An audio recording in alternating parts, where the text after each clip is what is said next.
की, भारत माता की, भारत माता की, वंदे वंदे वंदे। उत्तर प्रदेश सरकार में मंत्रिमंडल के मेरे वरिष्ठ सहयोगी,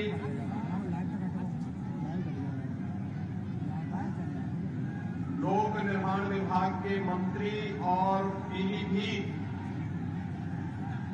लोकसभा क्षेत्र से भारतीय जनता पार्टी के प्रत्याशी श्री जितिन प्रसाद जी, प्रदेश सरकार में ही मेरे मंत्रिमंडल के सहयोगी और इसी पीलीभीत से विधायक श्री संजय गंगवार जी, भारतीय जनता पार्टी के जिला के अध्यक्ष श्री संजीव प्रताप सिंह जी, भारतीय जनता पार्टी के प्रदेश के उपाध्यक्ष विधान परिषद सदस्य श्री संतोष सिंह जी, विधान परिषद सदस्य श्री रजनीकांत माहेश्वरी जी, उत्तर प्रदेश सरकार के पूर्व मंत्री और इस क्लस्टर के इंचार्ज श्री सुरेश राणा जी, माननीय सांसद राज्यसभा श्री मिथिलेश कुमार जी, माननीय विधान परिषद सदस्य सुनील गुप्ता जी, माननीय विधायकगण श्री बाबूराम पासवान जी, स्वामी प्रवक्तानंद जी, श्री विवेक वर्मा जी, पूर्व मंत्री डॉक्टर विनोद तिवारी जी, आज के हमारे जिला पंचायत के अध्यक्ष और अन्य हमारे पूर्व पदाधिकारीगण, पूर्व विधायकगण, चेयरमैन और अन्य ब्लॉक प्रमुखगण, भारी संख्या में आज के इस प्रबुद्ध सम्मेलन में उपस्थित पीलीभीत संसदीय क्षेत्र से जुड़े हुए सभी उपस्थित बहनों और भाइयों, मैं आज के इस पावन धरा पर जो उत्तर प्रदेश की एक सबसे उर्वरा भूमि में से एक है और आदि गंगा मां गोमती का जो उद्गम स्थल है, ऐसे पीलीभीत की इस पावन धरा को नमन करते हुए आप सभी प्रबुद्ध जनों का मैं हृदय से अभिनंदन करता हूं। पीलीभीत हमारे लिए इसलिए भी महत्वपूर्ण हो जाता है, एक और यहां पर अपने परिश्रम और पुरुषार्थ से तराई के इस क्षेत्र में यहां की उर्वरा भूमि में सोना उगलने का कार्य करने वाले हमारे अन्नदाता, और दूसरी तरफ यहां की बांसुरी की मधुर धुन के साथ कृष्ण कन्हैया का स्मरण कराने वाले यहां के हस्तशिल्पी, इन दोनों का एक अद्भुत संयोग पीलीभीत के लिए हमारे लिए बन जाता है। एक तरफ यहां टाइगर की हुंकार होती है और दूसरी तरफ बांसुरी की मधुर तान भी यहां सुनने को मिलती है, और इसीलिए जब पीलीभीत की बात आती है तो हम बार बार कहते हैं कि वहां के अन्नदाता किसानों के लिए भी, वहां के युवाओं के लिए भी और वहां के समग्र समाज के विकास के लिए जितना कुछ भी हो पाएगा वह सरकार करेगी, इसमें कोई कोताही नहीं होनी चाहिए। बहनों भाइयों, हमने बदलते हुए भारत को देखा है, हमारी पीढ़ी इसके लिए अपने आप को सौभाग्यशाली मानती है, क्योंकि आपने 2014 के पहले के भारत को भी देखा है और 2014 के बाद के भारत को भी। 2014 के पहले का वह भारत जहां अविश्वास था, जहां पे अराजकता थी, जहां पर देश के बारे में कोई सोच नहीं थी, पूरे देश के अंदर आम जनमानस के मन में सरकार के प्रति भी, सत्ता के प्रति भी और राजनीतिज्ञों के प्रति भी विश्वास नहीं रह गया था। वह एक भारत था। स्वाभाविक रूप से जब अपने देश के लोग सम्मान नहीं दे रहे हैं तो दुनिया के लोगों ने भी सम्मान देना बंद कर दिया था। एक वो भारत था जहां पर अन्नदाता किसान आत्महत्या कर रहा था, युवा पलायन कर रहा था, देश के अंदर कहीं उग्रवाद था, कहीं नक्सलवाद था, आपस में जातीय वैमनस्यता की खाई इतनी चौड़ी थी कि कोई व्यक्ति अपने आप को सुरक्षित नहीं महसूस करता था। और उत्तर प्रदेश के बारे में तो कहना ही क्या, यहां दंगा होता था। कभी सहारनपुर में सिख विरोधी दंगे हुए थे, कभी मुजफ्फरनगर में, कभी बरेली में, कभी बहेड़ी में, कभी मुरादाबाद में, कभी लखनऊ में। कोई कस्बा, कोई नगर, कोई जनपद नहीं बचा था जहां दंगे और कर्फ्यू की कहर लोगों ने न सहे की। यह उत्तर प्रदेश की पहचान थी। बेटियां सुरक्षित नहीं थी, व्यापारी सुरक्षित नहीं था, उद्यमी पलायन कर रहा था। ये 2014 के पहले के भारत और पहले के उत्तर प्रदेश की स्थिति थी। आज 2024 में जो हम हैं, दुनिया के अंदर भारत का सम्मान बढ़ा है। दुनिया के अंदर जो भारतीय रहता है आज बड़े गर्व से कहता है कि मैं भारत का निवासी हूं। लोग पूछते हैं कौन कहां से, तो लोग कहते हैं हम उस भारत के निवासी हैं जिसको दुनिया का सबसे लोकप्रिय राजनेता श्री नरेंद्र मोदी जिस देश को नेतृत्व दे रहे हैं। हर भारतवासी गौरव के साथ आज प्रधानमंत्री मोदी जी के नेतृत्व में दुनिया में सम्मान प्राप्त कर रहा है। तो सीमाएं हमारी सुरक्षित हैं, पूरी तरह सुरक्षित हैं। कश्मीर में आतंकवाद समाप्त, पूर्वोत्तर के राज्यों का उग्रवाद समाप्त, नक्सलवाद समाप्त। अब देश के अंदर सुरक्षा का एक बेहतर वातावरण है। अब अन्नदाता आत्महत्या नहीं करता है, अन्नदाता अब उत्कर्ष की चरमता की ओर पहुंचने के लिए तैयार है। नौजवान पलायन नहीं करता है। आज का नौजवान स्वयं का स्टार्टअप स्थापित करता है। आज कोई बेटी अपने आप को असुरक्षित महसूस नहीं करती है, बल्कि अब वह फाइटर पायलट बनकर के भारत की सुरक्षा का सिग्नल करने के लिए अपने आप को तैयार करती है। बहनों और भाइयों, यह बदले हुए भारत की तस्वीर है। और उत्तर प्रदेश में कानून व्यवस्था है चुस्त दुरुस्त, क्योंकि उत्तर प्रदेश के अंदर है अपराधी और माफिया पस्त। हमने इसको पस्त किया तो उत्तर प्रदेश में बेटी और व्यापारी के साथ साथ पूरा उत्तर प्रदेश दंगा से मुक्त हो गया। दंगा से मुक्त हो गया। जो कार्य कभी नहीं हो पाया था, मोदी जी के 10 वर्ष के कार्यकाल के अंदर हमने उत्तर प्रदेश के अंदर उन कार्यों को जमीनी धरातल पर और देश के अंदर जमीनी धरातल पर होते हुए देखा है। एक नए भारत का हम दर्शन कर रहे हैं।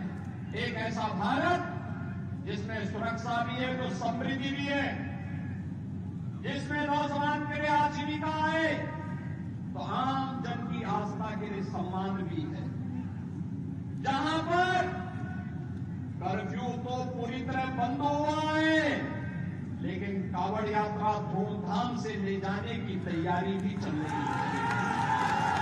बहनों और भाइयों, ये उत्तर प्रदेश और देश आज अपनी विरासत और विकास की एक नई यात्रा के साथ आगे बढ़ रहा है।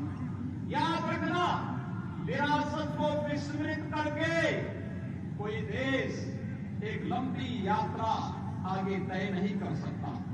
आज भारत अपनी विरासत और विकास दोनों में बेहतर समन्वय बना करके कार्य कर रहा है।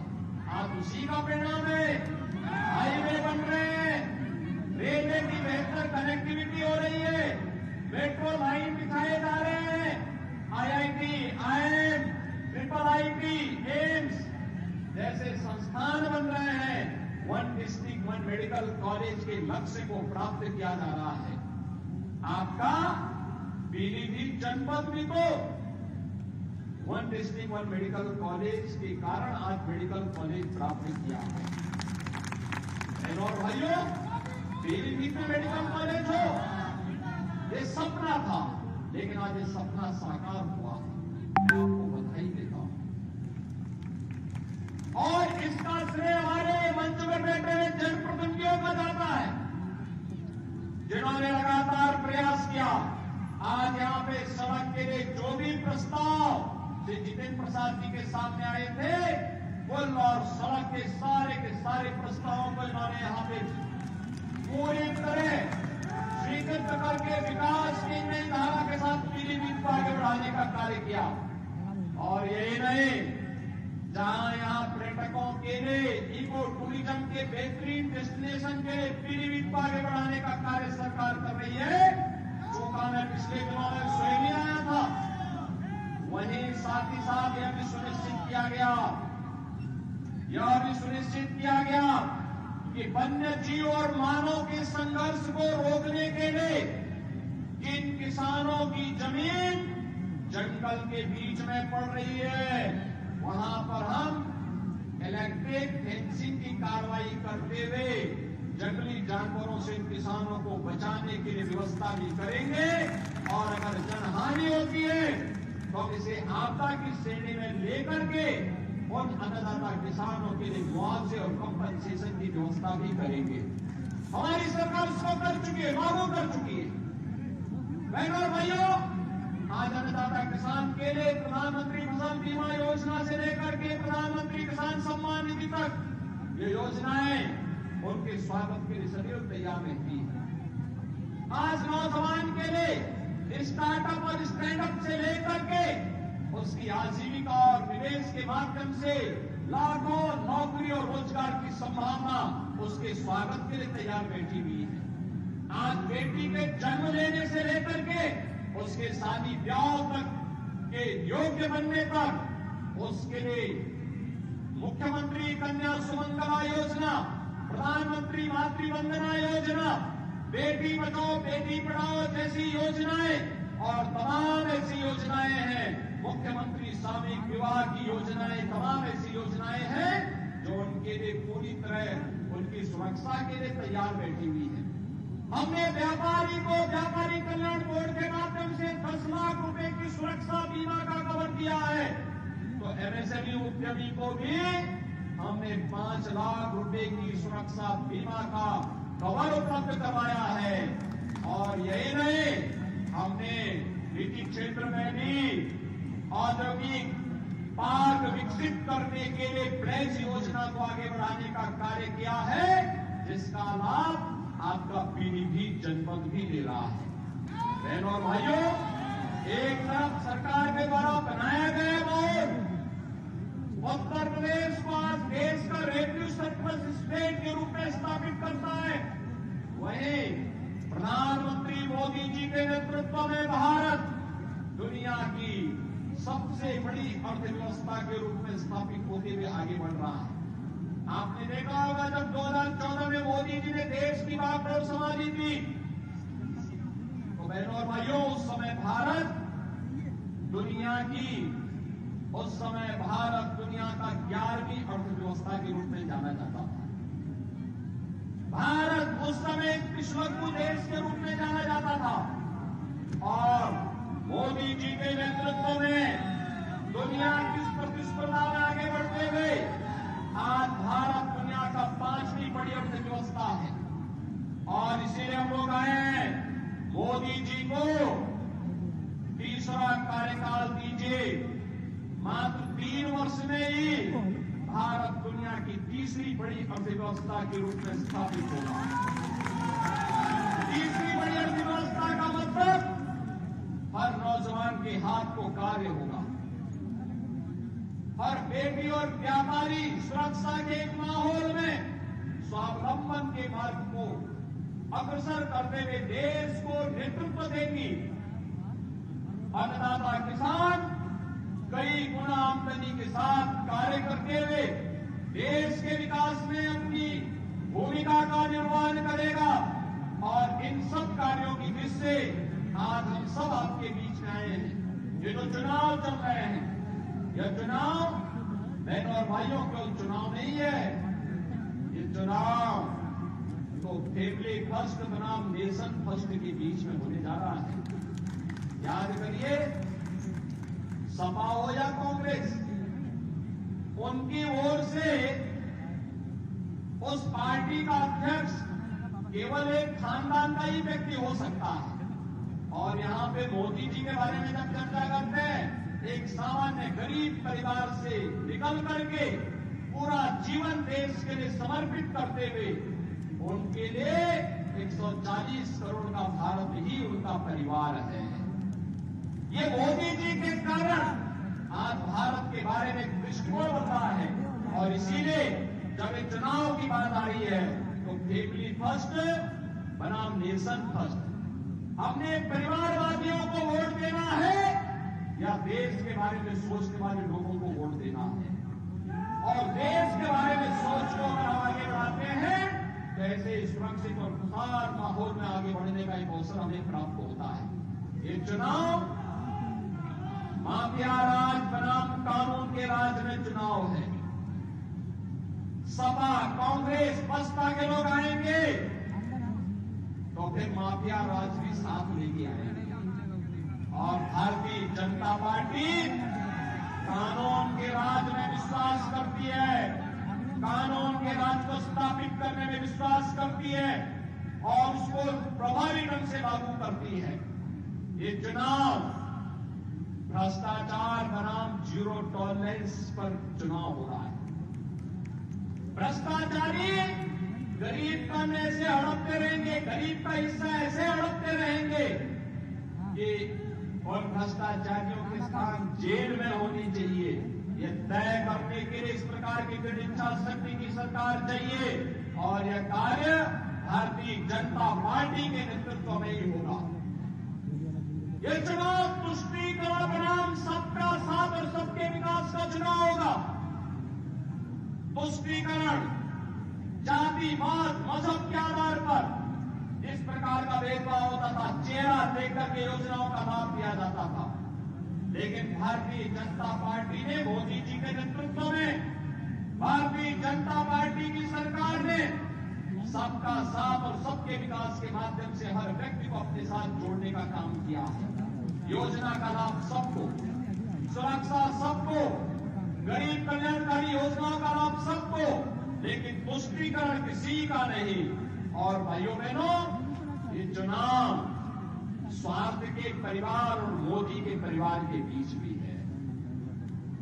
मोदी का परिवार 140 करोड़ का भारत मोदी जी का परिवार है। स्वार्थ का परिवार आपने देखा होगा, चाहे वह कांग्रेस हो या सपा हो, ये सब स्वार्थ का परिवार है। ये चुनाव जातिवाद बनाम गरीब कल्याण का होगा। आप सोचो, 80 करोड़ लोगों को देश के अंदर फ्री में राशन मिल रहा है, 60 करोड़ गरीबों को फ्री में देश के अंदर 5 लाख रुपए की स्वास्थ्य बीमा का कवर मिल रहा है, 15 करोड़ गरीबों को यूपी के अंदर राशन की सुविधा का लाभ मिल रहा है, 10 करोड़ गरीबों को यूपी के अंदर स्वास्थ्य बीमा का आयुष्मान भारत की योजना का लाभ मिल रहा है। देश के अंदर 12 करोड़ अन्नदाता किसानों को प्रधानमंत्री किसान सम्मान निधि का लाभ मिल रहा है। 4 करोड़ गरीबों को सिर ढकने के लिए एक छत उपलब्ध हुई है। 2.5 करोड़ गरीबों को देश के अंदर फ्री में बिजली के कनेक्शन मिले हैं। 10 करोड़ गरीबों को देश के अंदर उज्ज्वला योजना में फ्री में रसोई गैस के कनेक्शन उपलब्ध हुए हैं। और इसीलिए बहनों भाइयों, एक तरफ एक जातिवादी लोग थे जो जाति के नाम पर सामाजिक ताने बाने को छिन्न भिन्न करते थे, और दूसरी तरफ मोदी जी के नेतृत्व में हर गांव, हर गरीब को विकास के साथ जोड़ते हुए शासन की योजनाओं का लाभ बिना भेदभाव को उपलब्ध कराने वाली ये सरकार है। यह चुनाव एक तरफ विकास की रफ्तार को आगे बढ़ाने वाली सरकार है, और दूसरी तरफ देश के खिलाफ षड्यंत्र करने वाले तत्वों के बीच में होने जा रहा है। और इसीलिए आज के इस अवसर पर मैं आप सबके बीच में आया हूं आपसे अपील करने के लिए। हमें तय करना है। आपने सपा और बसपा के कार्यकाल को भी देखा है, कभी युवाओं को रोजगार नहीं दे पाते थे, उनके हाथों में तमंचे लहराते थे। हमने उन युवाओं के हाथ में टैबलेट देने का काम किया है। टैबलेट आप सब जानते हैं, वे कर्फ्यू लगाते थे। हमने कर्फ्यू मुक्त उत्तर प्रदेश बना करके इसमें कावड़ यात्रा चलाने का काम किया है। और इसलिए बहनों भाइयों, वे आस्था के साथ खिलवाड़ करते थे, अराजकता फैलाते थे। 500 वर्षों का इंतजार करते हुए अयोध्या में रामलला का भव्य मंदिर के निर्माण का कार्य मोदी जी के नेतृत्व में आज संपन्न हो चुका है।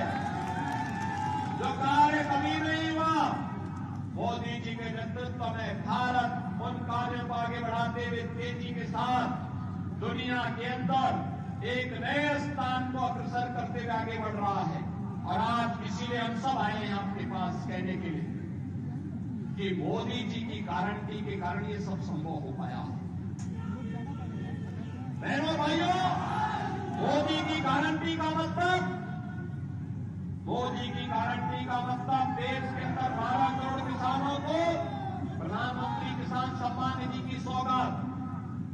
मोदी की गारंटी का मतलब देश के अंदर 4 करोड़ गरीबों को सिर ढकने के लिए प्रधानमंत्री आवास योजना का उपहार।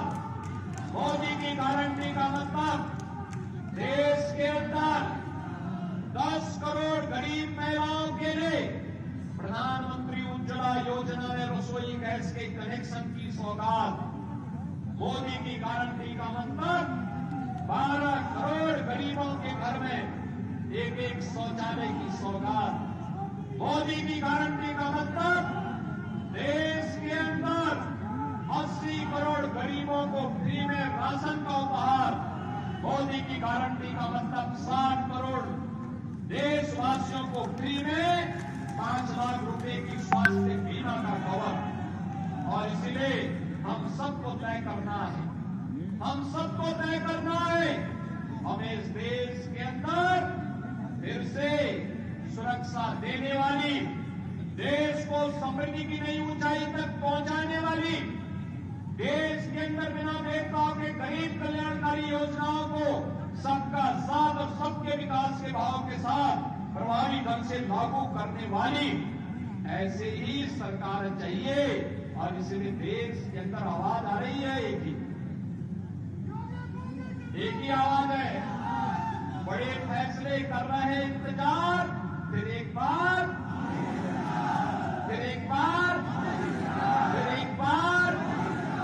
अब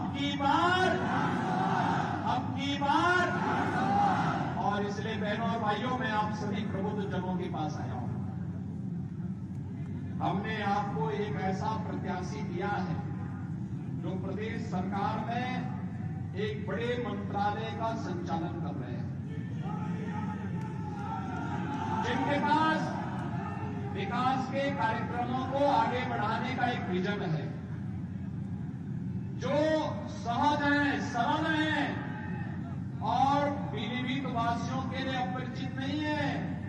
वे भी पीलीभीत के ही रहने वाले हैं,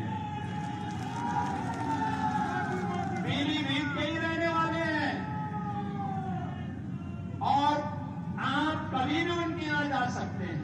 कोई बंधन नहीं, कोई दुराव नहीं, किसी से बैर नहीं, व्यवहार कुशल है, सबको गले लगाने वाले हैं। और ऐसे जितिन प्रसाद जी को भारतीय जनता पार्टी ने पीलीभीत की आवाज को देश की सर्वोच्च पंचायत में पहुंचाने के लिए अपना प्रत्याशी बना करके आपके बीच में उतारा है। बहनों और भाइयों, मैं आप सभी प्रबंधजनों से अपील करने के लिए आया हूं। चुनाव के दौरान किसी प्रत्याशी के लिए ये संभव नहीं होता है कि वो गांव-गांव और घर-घर जा सके। हमारे विधायक मेहनत कर रहे हैं, वे जाएंगे, पदाधिकारी जाएंगे, चुनाव की प्रबंधन की टीम जाएगी और चुनाव मात्र 15 दिन आपके पास है प्रचार के लिए। और मेरी आप सबसे अपील है, मैं प्रबुद्धजनों के साथ बातचीत करने के लिए इसलिए आया हूं क्योंकि अभी 9 तारीख को प्रधानमंत्री जी आएंगे, उस दिन भी मैं आऊंगा ही, उसके बाद भी हम पीलीभीत में आएंगे। लेकिन मैं आपसे अपील करूंगा, मेरी अपील होगी आप सबसे, आप समाज की ओपिनियन को बनाते हैं, आप समाज को जागरूक करते हैं, समाज को नेतृत्व देते हैं, अलग अलग समाज के अधिवक्ता समुदाय, शिक्षक समुदाय, चिकित्सक समुदाय, व्यापारी समुदाय, इंडस्ट्री के लीडर, सीए, समाज के अलग अलग पेट्रोलियम डीलर एसोसिएशन भी होगा, युवाओं के संगठन भी होंगे, धर्माचार्य के संगठन भी होंगे, मीडिया से जुड़े हुए प्रतिनिधि भी होंगे, हमारे अलग अलग समुदाय से जुड़े, सिख संगठन से जुड़े हुए हमारे प्रतिनिधि भी होंगे। वे सभी लोग और सबसे मैं अपील करूंगा, आपकी ये जिम्मेदारी बनती है कि चुनाव को आप अपने हाथों में लेकर के जितिन प्रसाद जी को देश की सर्वोच्च पंचायत में भेजने के लिए नेतृत्व स्वीकार करिए। एक एक घर तक आपको जाना है और आपसे मैं अपील करूंगा, ये जिम्मेदारी आपको निभानी होगी। इसलिए निभानी होगी क्योंकि इसके बाद तब 5 साल तक फिर आप उनको गांव-गांव में दौड़ा सकेंगे, गांव-गांव में जाएंगे, विकास की जिन योजनाओं को लेकर के विधायकों के साथ हमारे पास आएंगे और योजनाओं को जमीनी धरातल पर उतारने की जिम्मेदारी फिर हमारी होगी। और बहनों भाइयों, इसीलिए हम लोग आपके पास आए हैं आपसे कहने के लिए, ये ओपिनियन बनाने के लिए अभी से आप निकल पड़िए, जाति के आधार पर नहीं, पार्टी के आधार पर नहीं, किसी अन्य मत और मजहब के आधार पर नहीं, हमें तो राष्ट्रवाद और विकास के लिए, विरासत और विकास के बेहतर समन्वय को आगे बढ़ाने के लिए हमें पीलीभीत को उसका सही स्थान दिलाना है, जिसका वह अधिकारी बनता है, जिस पर उसका अधिकार बनना है। पीलीभीत को एक आदर्श जनपद और संसदीय क्षेत्र के रूप में आगे बढ़ाने के लिए जितिन प्रसाद जी के लिए आप सभी अभी से प्राणपण से जुटेंगे, इस विश्वास के साथ मैं आप सभी प्रबुद्धजनों का हृदय से अभिनंदन करता हूं, भारतीय जनता पार्टी के कार्यकर्ताओं का भी हृदय से अभिनंदन करता हूं और विश्वास व्यक्त करता हूं कि 19 अप्रैल को जब मतदान होगा तो पीलीभीत एक तरफा दिखना चाहिए। यही अपील आप सबसे करते हुए मैं अपनी वाणी को देता हूं विराम।